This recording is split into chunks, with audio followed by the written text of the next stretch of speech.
G'day guys, here we are in the video number 3 I guess, and we're going to be working on the sides of the bedside table, so these bits here. As you can see, there's a lot of components to each side, but again we're only going to have to draw it once and then copy it across for the other one. So yeah, we'll get into it, start off looking at this one. It's probably going to be best if we draw it off to the side somewhere, and then we can move it into position afterwards. So what I reckon the best thing to do would be grab the rectangle tool, and if we hover over I just want to get onto be able to draw on an axis. So if you hover over the origin point and then start moving out on the axis, you can actually start drawing on it. We'll go over here, and we need to put in a piece that's 65 millimeters wide, 19 millimeters thick, and 500 millimeters long for the first side there. So let's go this way. We're going to go 65, 19, enter. This, we're going to push this down 500. Okay, so that is that piece there. We can triple click this, right click, make component, and we'll call this side. Okay, and then what we need to do is we need to put in this piece here. Now the information given to us about these corners, this here we've got different options for joinery on the corner. We could do a dowel butt or miter joint. We could do a dominoed butt or miter joint, a corner half flap, a bridle joint, a mortise and tenon joint. So for the sake of drawing this, there's really no point in getting complicated with drawing, a different kind of joint in here. It's just good that it's indicated on the drawing when you're in the workshop. If you want, you can make this any kind of joint you like. And it says here, if you do not go with the butt type joint, so if you're not just having it butt up against, the rails will need to be cut at 460, not 330. Right? So if it's just butting up against, the piece is only going to be this long. But if you're doing a bridle joint, for example, this piece of timber here would need to go from edge to edge, which would make it overall 460 long. That's just something to keep in mind. Now, we're going to put in our styles, which go from here to here. We're going to go 65, 19. And because we're just doing a butt joint, that can be 330 long. 330. There we go. Okay, so we'll triple click that. Right click, make component 3. We'll call it style. There we go. Okay. Now, we'll grab the move tool and we'll hit control. We'll copy this, move it down because it's exactly the same. Then we'll grab this one over here if it'll let me. Control, click, and move. There we go. So there's that rough frame done. Now, this is where it's going to get a little bit tricky and a little bit tedious as well, I guess you could say. We'll work on it from this side. We need to put in some little corner blocks, just like this. Okay. Now, these corner blocks I've just drawn them in here as, just basic little quarter circles. But, again, it says to design 4 blocks to glue in corners to give the side panels a unique design. So it'd be good to, maybe just experiment with a little bit and come up with a little bit of a nicer design. So to do that, again, what I would recommend is just drawing on a piece of paper, drawing a few different little blocks and figuring out what you like the look of. But for now, I'm gonna try and just sort of wing one and try a new sort of unique design. From the top, I probably want to come down. We don't want it to be too big. Maybe let's go 70 millimeters. 70 millimeters in here, and we'll go a little bit shorter on this side, maybe 50 millimeters. Like that. Okay, then maybe we'll draw a line between the two, and we can sort of use that to reference off. Now, I reckon if we go like with the 2-point arc from here, maybe, I don't know, let's say 40 millimeters long, and then we bulge out this way a little bit. The bulge can be, are we on the right axis there? I think so. Yeah, I think 7 looks okay. We'll go 7, and then here we'll go a little bit of a smaller one. Maybe we'll go 12. Oh, hang on, that doesn't look like what I want it to look like. See, here to here we'll go 12, and then just like that. Cool. And then let's do another one just like that, so we get kind of a point, I guess. Maybe we'll go 12 again, and then that gives us kind of a little fancy point, and then from there to there we can come back like this, or actually maybe we'll go out like that. Yeah, that looks pretty good. And tangent at the vertex, that looks pretty good. I'm pretty happy with that. I think that looks kind of nice. Okay, so let's stick with that. We'll go with that design. So we just need to fill it in by going with the pencil tool there to there to there, and that'll give us a solid shape that we can work with. We're going to push this one in. Sorry, not this way. That way, 19 millimeters. Enter. There we go. So we're going to triple click, right click, make component. Component 3. Okay. Now, what we're going to have to do is, first we'll delete the guides just to get that out of the way. We're going to need to copy this piece across to all 4 corners instead of having to go through drawing that each time. So this is, again, we got to use the move tool, hit control, move it across, and use the flip along kind of function. So we right click, flip along. Is it the red? Yep, red, perfect. I love it when I get it first time. Usually it takes me a few goes. Control, move down here. We'll right click, and I reckon this one will probably be the blue. Yes, look at that. First go. All right, let's see if I can get 3 from 3. So move this one across, and I reckon this one will probably be the green. Ah, bugger. All right, let's try again. Along the red. Yep, red. Okay, there we go. So that is a pretty fancy looking frame. I actually quite like the look of that. Okay, now, next, what we're going to have to do is we need to see how in the back, this is something that's quite tricky to do on SketchUp, but is, it's quite easy to do in the workshop, because what you would do is you'd cut these blocks out, and then here it says with a router with a rabbiting or a rebate bit, you would go around and you'd cut that groove for this infill panel to sit in, right? So the infill panel will sit flush on the back, and then on the front it'll look like that, right? So you just kind of fit that panel in, but it's a bit tricky to do on SketchUp. So there's a little sort of tedious process you have to go through to do it, but I'll show you how to do it because it's good SketchUp skills to learn. And to do so, what I'll do is outside of the component, basically what I'm going to make is I'm going to make this infill panel, and then I'm going to put it into the piece of timber and then use the solid tools to remove it, so it just removes that sort of groove. Okay, so for starters, let's go in here. We're going to need to trace this that we've just done, which should be easy with the 2-point arc. We can go from here to here, click on that, here to here, there, there, to there, and there, there, to there, and there. Okay, now we should be able to use this tool called the offset tool. Where is it? Here. I think it'll let us use the offset tool. Okay, so what we're going to do is we've got to highlight those lines, but not that component. So we deselect that. We grab the offset tool, and then watch this. If I click on this, see how it moves these lines back, and it starts to just sort of fade into nothing. But you can see this is exactly the kind of shape that the router is going to cut when you go in with the router. So we want to offset it back 10 millimeters.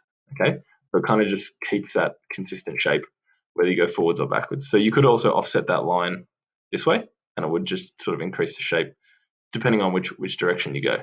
Okay, so that bit's done there. What we need to do now is we need to probably need to go around and do it for all of them. So I don't think we'll have to copy it each time though, will we? Hope not. First of all, let's go and we got to offset the straight line. So if we click on that, we go 10 millimeters up. Click on this line here, move across 10 millimeters, and here go down 10 millimeters, and here we go across 10 millimeters. Okay, so that's our sort of 10 millimeter groove lines that we want to aim for. You can see that the offset doesn't actually extend it out, so we're just going to need to quickly fill that in with the pencil tool and just try and make it continue the kind of shape of the curve. Don't make it just go jar like straight out. So this one's kind of heading back this way, so we'll keep it on that kind of direction and go to there. Okay, so that's that corner kind of done. We're going to need to do the same on this corner, that corner, and then just connect the dots, and that will give us our solid panel. Okay, so I reckon I can probably do this quicker if I grab this. Oops. Oh yeah, I can grab this. I can drop it here, I can right click, flip it along the green direction. Nope. Flip it along the red direction. There we go. Move it over here. It's right on the spot. Offset it by 10 mil. Great. I can now take it down here. I'm going to flip it along the blue direction. I think that's what it was last time. Yep. Put it onto here. Offset it. The line should still be selected. Yep. 10 mil. Right. Grab it again. Hit the control button. Oh no, wait, we don't hit the control button because we're just using the same one. And then this one we're going to flip along the red direction. Got it. First time. How good's that? Okay. Now offset here. Click the line. Move it in 10 millimeters. Okay. Now we're finished with that line. So I'm just going to hit delete because I don't need it anymore. I hope I don't need it anymore at least. And we'll just go through on these and quickly finish them off. Just get them over to the lines. So that looks pretty good there. Right, same over here. Try and make sure you get right on the endpoint. Make it a kind of, make it look like an extension of the line. Don't make it too jarring. Over here, do the same thing. That looks pretty good. And here. Okay, perfect. Now, I reckon if we just join dot to dot, escape, dot to dot, escape, dot to dot, escape, and dot to dot. Perfect. We've got a nice solid shape. Okay. So what we're going to do is we're going to push this in. How thick is this infill panel? 12 millimeters. We push in 12 mil, enter, and that sort of, you can see now we've sort of got that that shape we're looking for. But see how the edges are kind of blurry? We haven't got nice crisp edges because we haven't removed this component from the outside frame yet. Now, again, another sort of tedious process, but I haven't found a quicker way to do it yet. We've got to triple click on this, right click, make it a component, call this infill panel. Okay, so that is now a component, and these are all components. So one thing I'm going to do is, now that I've got this infill panel selected, I'm just going to hit Control C to make a copy of it that I can use later. The first thing I'm going to do is, I've just got to make my screen a little bit wider here so I can get to this tool here, the subtract tool. I'm going to click on this, and I'm going to remove it from that component. So see how here it's taken out a groove, 12 millimeters deep, 10 millimeters wide. That's what the router is going to do. But we have to do this in a kind of pain in the ass way on SketchUp. I'll press Control V then, right, just to bring the piece back. I'm going to grab this top corner with the move tool, move it right into position by hovering it over there. And then I'm going to go with the subtract tool again, hover over this piece, and see how that groove is now sort of working its way all the way around. Okay, so again, Control V, put it in, move it right where we want, subtract tool, subtract it from that one. And can you see how we're kind of routing that groove now for the infill panel to sit in? Okay, so I know it's a bit tedious, and it's probably boring for you guys to watch, but I haven't figured out. I mean, I have sort of seen a way to remove something from multiple components, but I haven't been able to get it to work when the components are actually touching each other. But hey, if one of you guys is playing around with it and figured it out, send me an email, let me know, because I would love to know, to save myself doing this every time, right? But as you can see, nearly done. There. Move from this one now. Spin. Click. Okay, and then just one to go. Control V. Move it into the position and subtract it from that last block. Okay, so see now we've got a groove routed around that whole thing. That's perfect. Now we're going to put the panel in one more time. And just while we're here, I'm going to drop it on there. I'll just click on that face there before I move it into position because I can see the ends of it. We need to put these little grooves on because generally when you make this infill panel, you make it out of a stuff. It's called I think it's called matchboard. It's kind of like this timber that has like a tongue and groove on the edges that you can put together, and it gives you this nice sort of beaded pattern on the front. So the way I have figured out how to do that, I guess, is just, or to mimic that or make it look like that, is to go in here, go from this corner to there, that's 254 mil. Oh no, we can hover over the midpoint here, 127. So we'll go 127, enter. That's our midpoint. And then I'll just go out about a third, which I reckon is probably somewhere around here, let's say 75 mil. And again, this is not super important. It's just to make it look like matchboard. 75 mil. Then I get the 2-point arc, and I just put in a little 2-point arc here, maybe let's say 8 millimeters wide. And we just wanted to move it to a little half circle, if I could get it. Come on. I'll just hit 4 for the bulge, because that's half of 8. So again, I'll go over here. We want to go out this way, 8 millimeters, enter. And then along the green axis, type 4, enter. And that gives us those 2 little bulges. Okay, so I can push that all the way through to the bottom, double click that to do the same, and see how that's given me those 2 grooves, and it kind of looks like a fancy kind of panel, I guess you could say. That's the way I figured out how to do that. Okay, so we can now leave that. We can move this piece, just like we did before, into its spot. And if we look from the front, that is a completed panel. We just need to paint it. So timber, timber, timber, timber, timber. And the panel we make dark, and look at that. That looks bloody fantastic. Now, this video has probably gone on for way too long. I was going to show you how to sort of put them in the right position, but I reckon I might save that for a later video. Let me just delete these guides. I'll move it into, what we can do is we can highlight the whole thing, right click, make it a group so everything stays together. We don't need to move everything individually. We can move it over here, kind of in the right position. What we'll do in the next video is we'll make a copy for the other side. We'll space them out to the correct distances, and then yeah. Oh, actually, you know what? Let's just do it in this video. Why not? So the space between them will be the size of the shelf, I think. See how we've got a shelf here? From there to there. That's how far apart we'll need to space it. So what's the dimensions of the shelf? It is 460 millimeters wide. Okay, so if I go from here, 460. Was that too big? Might be the 420. No, it might be okay.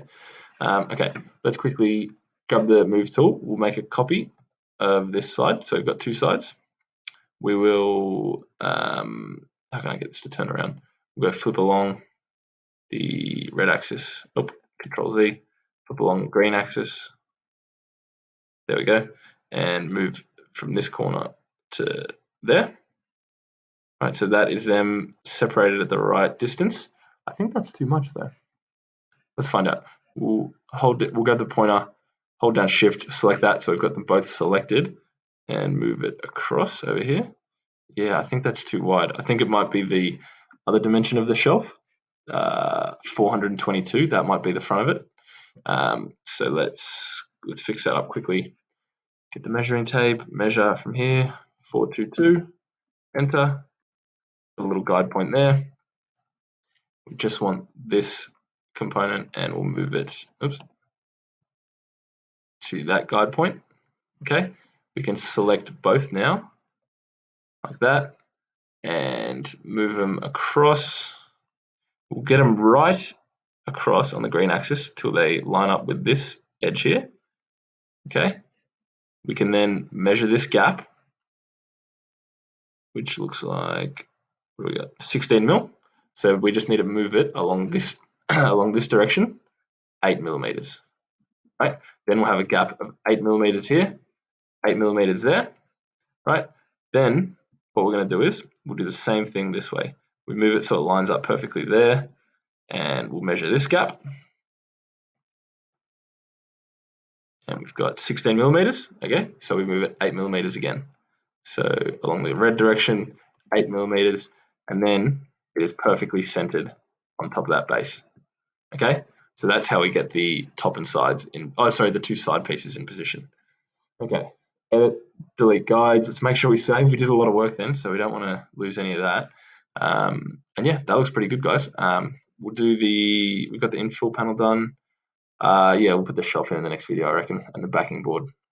Okay, cool. Good work, guys. I'll see you in the next video.